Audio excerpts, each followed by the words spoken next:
तोता मैना की पहली दास्तान में आपका स्वागत है। जैसा कि आप पिछले पार्ट में सुने हैं कि तोता और मैना एक दूसरे से बहस करते हैं। मैना कहती है कि मर्द जाति जो होती है वो बड़ी बेपीर होती है, बड़ी बेमरुगत होती है, बहुत झूठे होते हैं मर्द। तो तोता कहता है कि नहीं, औरत जाति बेपीर होती है, बेमरुगत होती है। मर्द के बराबर बात का पक्का और मुख का सच्चा तो कोई होता ही नहीं। तोता कहता है मैना से कि मर्दों में तुमने ऐसा कौन सा दोष देखा है जो तुम मर्दों से नफरत करती है। तो मैना बोलती है कि सुन, मैं एक दास्तान सुनाती हूँ। मैना कहती है कि मुल्क हिंदुस्तान में बड़ा नामी शहर दिल्ली है। उसमें एक शाही घराने का एक मुसलमान रहता था। उसके एक नौजवान और बड़ा रूपवान लड़का था जिसका नाम अहमद था। एक दिन वह अहमद अपने शहर से 3-4 मंजिल दूर चला गया। रास्ते में उसे बड़े जोर से प्यास लगी, तो उस वक्त वह प्यास का मारा एक गांव में पहुंचा तो देखता है कि एक मेहतर की लड़की दरवाजे पर खड़ी है जो रूप में बढ़ चढ़कर थी। उसकी स्त्री इसके पैर की एड़ी की माफिक भी न थी।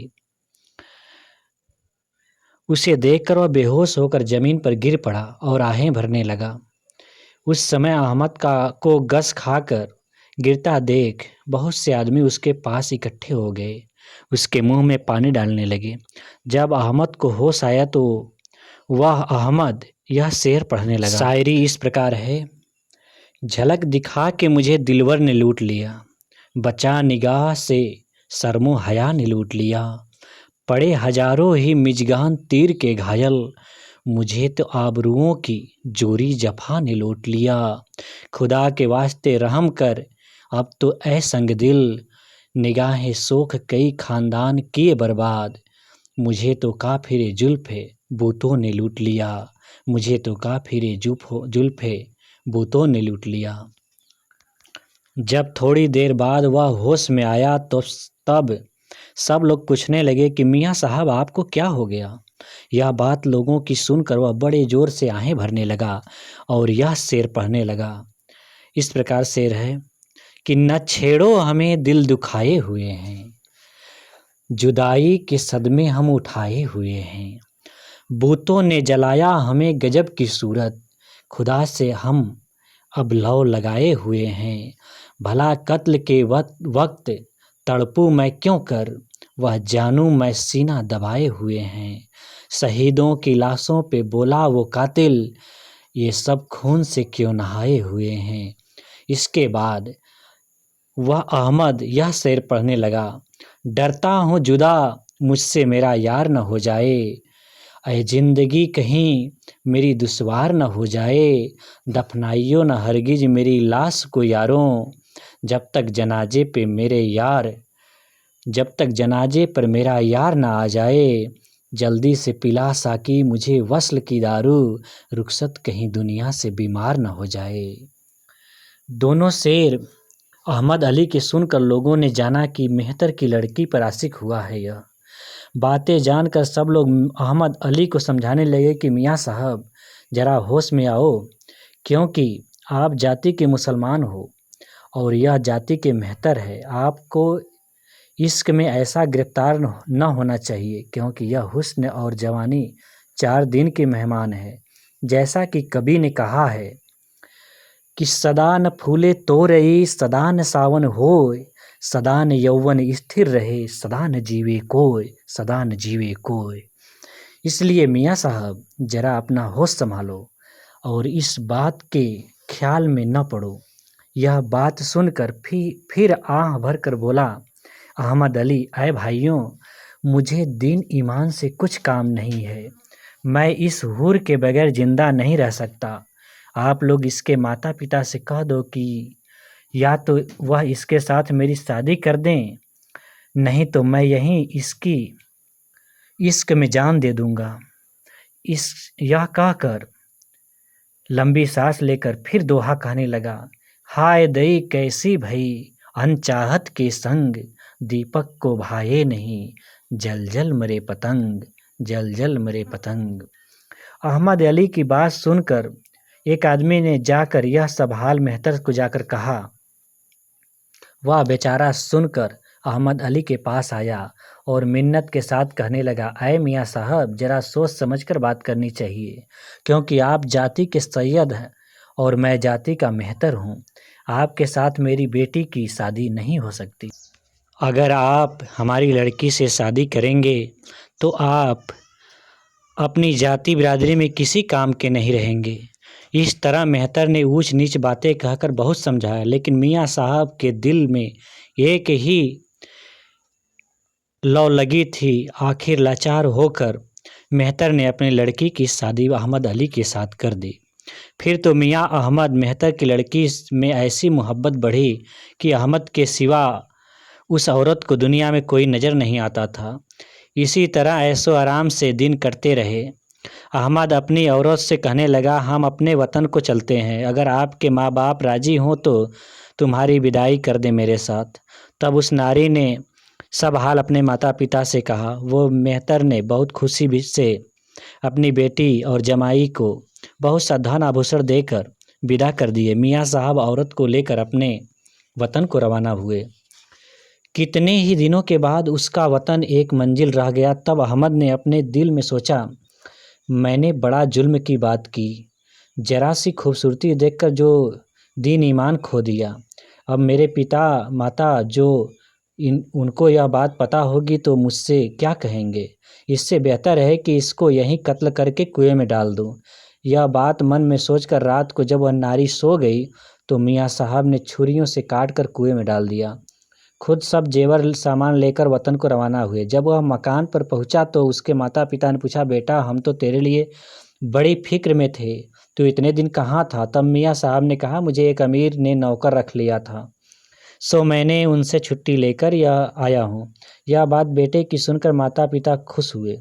मैना बोली कि ऐ तोते, तूने अब उस नारी की हाल तो मैं अब उस नारी की हाल कहती हूँ। जब मियाँ साहब ने उस नारी का कत्ल करके कुएं में डाल गया तो परमेश्वर की कुदरत से पानी की सर्दी पाकर उस नारी को होश आया। तब उस कुएं के पर पानी पीने एक मुसाफिर आया। उसने जो लोटा कुएं में डाला तो उस स्त्री ने लोटे को पकड़ लिया। तब वह मुसाफिर घबरा कर कहने लगा, तू कौन स्त्री है? बोली कि ऐ खुदा के बंदे, मैं इंसान हूँ और बहुत सी आफतों से मारी हुई हूँ। खुदा के वास्ते तू मेरी जान बचा, मुझे कुएं से निकाल। उसकी बात सुनकर स्त्री को मुसाफिर ने निकाला और स्त्री का हाल पूछने लगा। तो स्त्री बोली कि हम और हमारे मालिक दोनों वतन को जा रहे थे कि रास्ते में डाकू मिल गए और मुझे छुरियों से गोद कर कुएं में डाल गए, और इसके आगे का हाल मुझे नहीं मालूम कि मेरा पति कहाँ है। यह बात सुनकर मुसाफिर को तरस आया। रास्ते में बहुत सी मुसीबतें सहकर वह मुसाफिर उस स्त्री को उसके मायके पहुँचाया।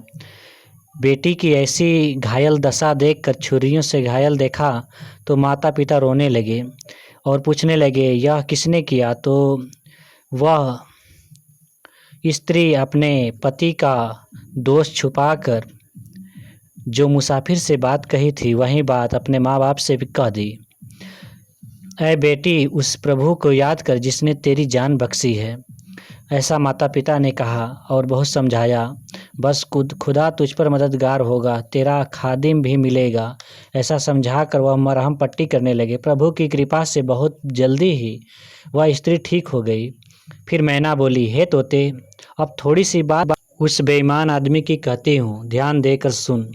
जब अहमद को खाते उड़ाते मज़े लेते महीनों बीत गए, जब सब माल असबाब बेचकर खा गया, तब अपने मन में कहने लगा कि अब खर्चे की बहुत तंगस्ती हो गई है, इससे अब हमें यहाँ से मेहतर के घर चलना चाहिए। यह बात विचार कर वह अहमद मेहतर के घर रवाना हुआ। कुछ दिन बाद मेहतर के गांव पहुंचा तो वहां देखता है कि वह लड़की पौली में खड़ी है। ज्यों ही अहमद और उस औरत की नज़र चार हुई त्यों ही अहमद का चेहरा पीला पड़ गया, बदन थर थर काँपने लगा। अब वह मेहतर मुझे जिंदा नहीं छोड़ेगा, ऐसा सोचने लगा।